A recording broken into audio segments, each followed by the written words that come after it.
ہماری جو شریعت جو فقہ ہے، فقہی مسائل کے اندر خنثیٰ کے مسائل جو ہے بڑے مختصر اور بہت کم آتے ہیں نا، کیونکہ اس کی آبادی بہت کم ہے. کتنے لوگ ہوتے ہیں جو ایسا کوئی برتھ ڈیفیکٹڈ بچہ ہوتا ہے جو پیدا ہوتا ہے؟ بہت. آپ نے کبھی سنا ہے آپ کے کسی جاننے والوں میں، کسی پڑوس میں، کسی جگہ کوئی ایسا بچہ ہو؟ مشکل سے کسی نے سنا ہوگا. تو ان کی تعداد بہت کم ہوتی ہے. چونکہ یہ مسئلہ بار بار جاتا نہیں ہے علماء کے پاس، تو علماء اس سے زیادہ بہت زیادہ جو ہے وہ اس سے اویئر بھی نہیں ہوتے ان چیزوں سے.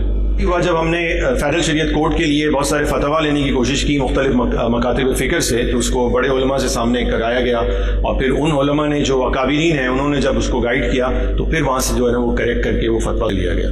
تو وجہ یہ تھی کہ ہم تیار نہیں ہیں. میں اسی لیے یہ بات کہہ رہا ہوں کہ بھائی پہلے ہمیں سمجھنا پڑے گا نیریٹو بلڈنگ سے پہلے کہ ہم کس سے جنگ کر رہے ہیں. ہم یہ تو کہہ رہے ہیں کہ سامراج کا حملہ ہے، ہم یہ تو کہہ رہے ہیں کہ بھائی امریکہ ہے، یہودیت ہے، فلانا ہے. جو بھی ہے اس دشمن کی اسٹرینتھ کو اور اس کی جو ٹولز ہیں انہیں تو سمجھنا پہلے پڑے گا کہ وہ کیا کر رہے ہیں اور وہ کس طرح سے یہاں پہ آ رہے ہیں. تو ان چیزوں کو سمجھے بغیر ہم نہیں جا سکیں گے. تو یہ ضروری ہے. اسی لیے الحمدللہ کوشش کر رہے ہیں ہم علماء کے اندر بھی اویئرنیس کی، اور وہاں پر بھی پہنچا رہے ہیں چیزیں. جب تک آپ کفر کو سمجھ نہیں سکتے آپ اپنے ایمان کو نہیں بچا سکتے. تو کفر کو سمجھنا بہت ضروری ہوتا ہے. تو ایسا بھی نہیں ہے، لیکن یہ کہ الحمدللہ یہ کہ اب تو کافی اویئرنیس ہو گئی ہے اور علماء تک بھی یہ باتیں پہنچی ہیں.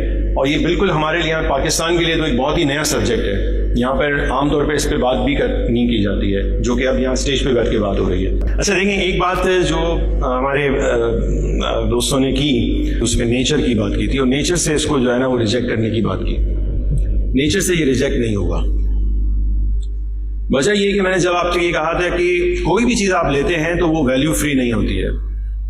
نیچر کی ڈیفینیشن آپ کے یہاں الگ ہے اور نیچر کی ڈیفینیشن ویسٹ میں الگ ہے.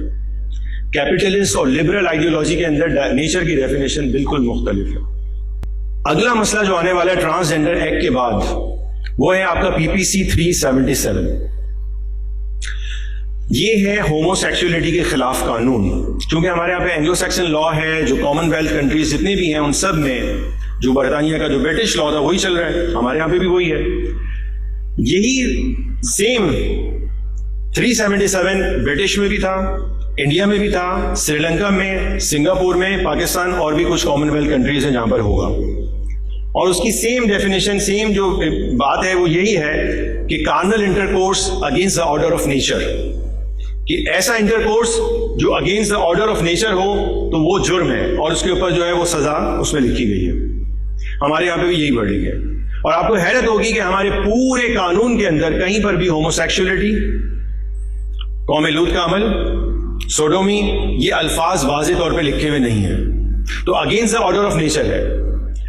کئی سال پہلے برٹش نے یہ کہہ دیا کہ بھئی ہم پہلے سمجھتے تھے کہ against the order of nature ہے ہومو سیکسولیٹی یا سوڈومی، اب ہم یہ سمجھتے ہیں کہ وہ غلط تھا، یہ تو بالکل نیچرل ہے، یہ تو بالکل نیچرل ہے. اور جو آپ نے اینیملز کی بات کی تھی تو وہ اس کو کاؤنٹر کرتے ہیں. وہ کہتے ہیں اینیملز کے اندر کچھ اسپیشیز ایسی ہیں جو، تو اس لیے نیچرل پوائنٹ آف ویو سے نہیں ہم کہیں گے کہ اللہ کے حکم سے حرام ہے تو حرام ہے. اور ہماری نیچر کی ڈیفینیشن اس نیچر کی ڈیفینیشن سے بالکل مختلف ہے جو وہاں سے ویسٹ سے آ رہی ہے. تو اگلی بات جو ہے وہ ہے 377، جو GSP پلس ہے، جو فیسلٹی پاکستان کو بھی حاصل ہے، جس پر پاکستان اپنی ٹیکسٹائل پروڈکٹس کو ایکسپورٹ کرتا ہے یورپین کنٹریز کے اندر.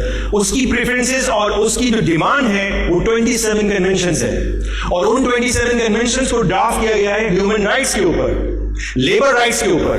اور ان ہیومن رائٹس کے اندر یہ بات شامل ہے کہ آپ کسی بھی فری اور ایکول ہیومن بینگ کی ڈگنیٹی اور رائٹس کو ڈسکریمنیٹ نہیں کر سکتے. تو اگلا سوال انہوں نے یہی بات جو ہے انہوں نے انڈیا میں کی، تو انڈیا نے 377 کو ریپیل کر دیا، ختم کر دیا، اور ہومو سیکسولیٹی کو ڈی کرمنلائز کر دیا. برٹش نے کر دیا، انڈیا نے کر دیا. یہی سیم 377 ہمارے پاس ہے. ابھی پچھلے مہینے سنگاپور نے بھی 377 کو ریپیل کر دیا. انہوں نے کہا کہ یہ ان نیچرل نہیں ہے بلکہ یہ تو نیچرل ہے. سری لنکا پر انہوں نے 2020 کے اندر بہت فورس کیا کہ اگر آپ یہ نہیں کریں گے ہم آپ کی GSP پلس کی فیسلٹی واپس لے سکتے ہیں. اور 2023 میں آپ کے پاس جو GSP پلس کی فیسلٹی ہے یہ ایکسپائر ہونے جائے گا ایگریمنٹ، اور جب رینیو ہوگا تو ہو سکتا ہے کہ اگلا سوال یہ کھڑا ہو. اصل مسئلہ یہ کہ دیکھیں یہ چیزیں جو ہیں یہ جرائم تھے پہلے. چھپ چھپا کے ہوتے تھے، ایسا نہیں کہ نہیں تھے، پوری انسانی تاریخ کے اندر یہ چیزیں موجود تھیں، لیکن اب اسے جرم سے نکال کے رائٹ بنا دیا گیا ہے۔ مسئلہ یہ ہے گناہ کو اب ثواب اور حقوق میں شامل کر دیا گیا ہے، یہ مسئلہ ہے اصل میں۔ تو یہ چیزیں کیا ہمارے معاشرے میں پہلے موجود نہیں تھی؟ یہ تھی موجود، لیکن جرم کے طور پہ چھپ چھپا کے لوگ اسے برا سمجھتے تھے۔ آپ جیسے یہ کہہ رہے ہیں کہ اگر ہم اس سے بات کریں اسے برا بھی نہ لگے اور بات کر لیں، تو پھر یہ پالیسی تھوڑی سی جو ہے نا وہ صحیح عاصم بھائی کی کہ ہمیں پرسن ٹو پرسن ویری کرنا پڑے گا، لیکن ایٹ لارج معاشرتی طور پہ اس برائی کو برائی بنا کے رکھنا پڑے گا۔